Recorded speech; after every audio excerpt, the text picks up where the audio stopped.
Hello guys, in this video I want to introduce you about uppercase.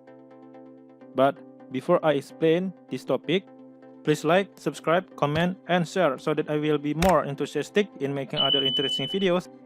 This uppercase is a part of modified strings in Python.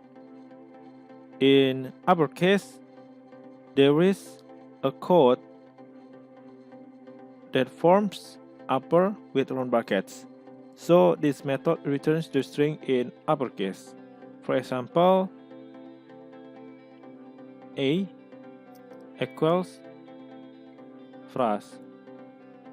Now I want to type print A dot upper round brackets. Okay, you can do result that there is a words and every letters is in uppercase. That's all from me. Hopefully this video is useful and see you in the next video.